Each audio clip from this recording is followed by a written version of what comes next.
حضرت علی المرتضیٰ سے روایت ہے، فرمایا 7 اشخاص ایسے ہیں جب تم انہیں قبر میں دفن کر کے آتے ہو تو ان کے رخ قبلے سے پھیر دیے جاتے ہیں، اور ساتھ فرمایا فَاذْهَبُوا وَانْبُشُوا قُبُورَهُمْ فَإِن لَّمْ تَجِدُوا هَٰكَذَا مَا قُلْتُ لَكُمْ فَهُوَ باطل۔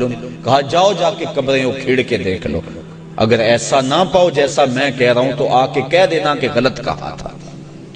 عرض کی قیلا من ہم یا رسول اللہ صلی اللہ علیہ وسلم، عرض کی حضور یہ کون لوگ ہیں کہ جن کے رخ قبر میں قبلے سے پھیر دیے جاتے ہیں؟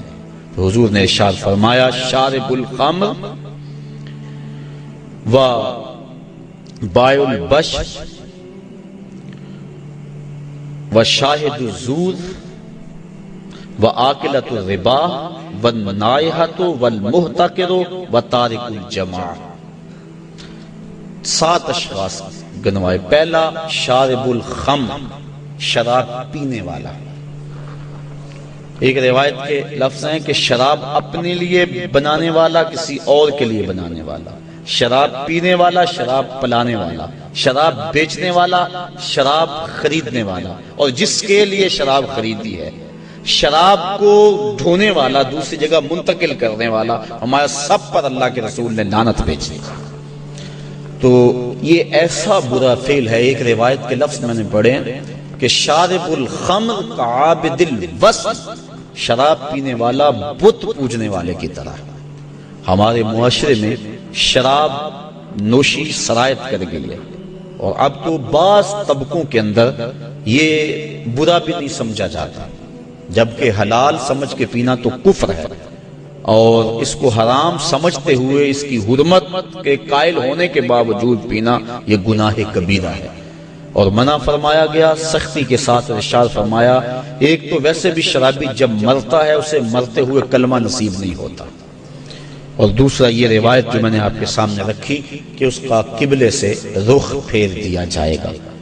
اور اب یہ بھی میڈیا پہ بیٹھ کے ہمارے روشن خیال حکمرانوں کی ایما پر لوگ کہہ رہے ہیں کہ صرف خمر حرام ہے، باقی جو چیزوں سے وہ کشید کی گئی چیزیں ہیں وہ حرام نہیں ہے، جبکہ میرے اور آپ کے آقا و مولا صلی اللہ علیہ وآلہ وسلم نے واضح طور پہ فرمایا ہر وہ چیز جو نشہ لاتی ہے وہ شراب ہے، اور ہر شراب خمر حرام ہے۔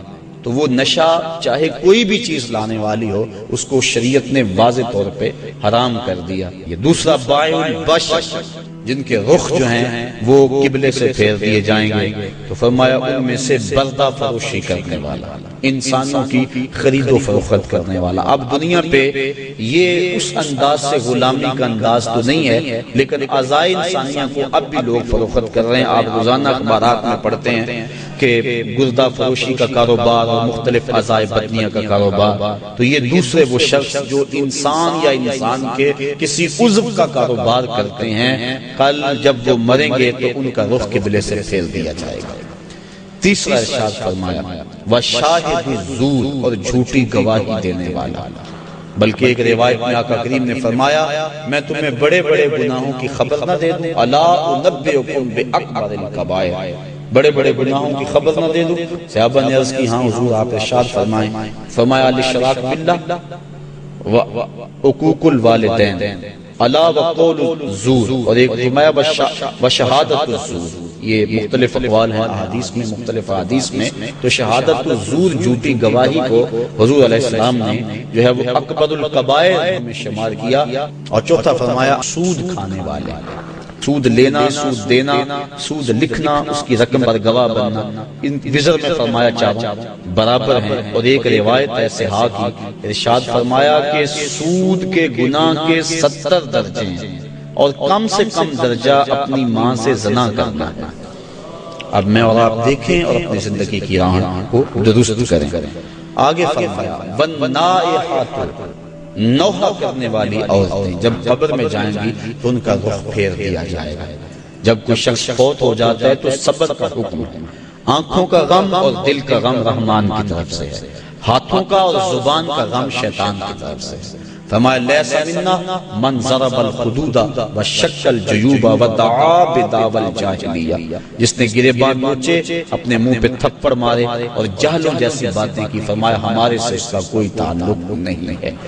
تو دل غم زدہ ہو، آنکھوں سے روئیں، اس شریعت نے منع نہیں کیا، لیکن واویلا کرنا، کوئی کہہ رہا اللہ تجھے ترس نہ آیا، کوئی کچھ بول رہا ہے معاذ اللہ، یہ کفریہ کلمات ہیں، تو فرمایا نوحے کرنے والے کل جب مریں گے تو ارشاد فرمایا کہ وہ عورت جو نوحے کرتی ہے قبر سے اس کا رخ قبلے سے پھیر دیا جائے، والمحتکر، اور چھٹا شخص جو ذخیرہ اندوزی کرتا ہے۔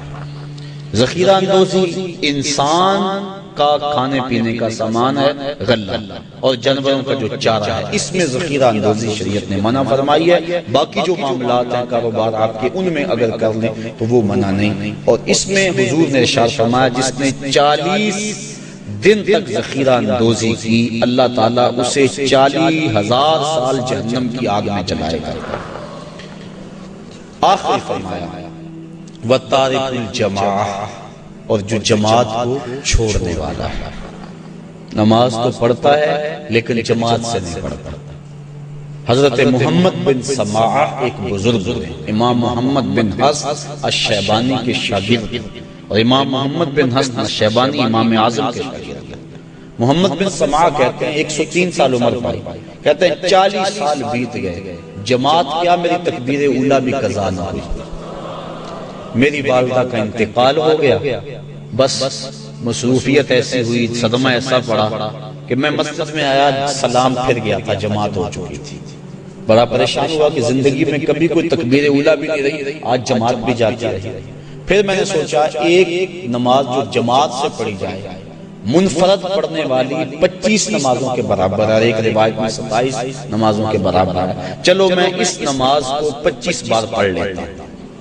کہتے ہیں میں کھڑا ہو گیا اور اس نماز کو، ان فرائض کو میں نے 25 بار پڑھا، اور جب 25ویں بار پڑھ رہا تھا تو حاطب سے آواز آئی، اے محمد بن سماعہ، تم نے نماز تو 25 مرتبہ پڑھ لی، لیکن جب امام ولدالضالین کہتا ہے اور اس کے ساتھ فرشتے آمین کہتے ہیں، وہ آمین کہاں سے لاؤ گے؟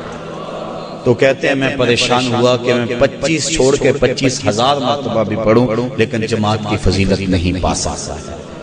تو فرمایا وَتَارِكُ الْجَمَاعَةِ، اور جماعت کو ترک کرنے والا۔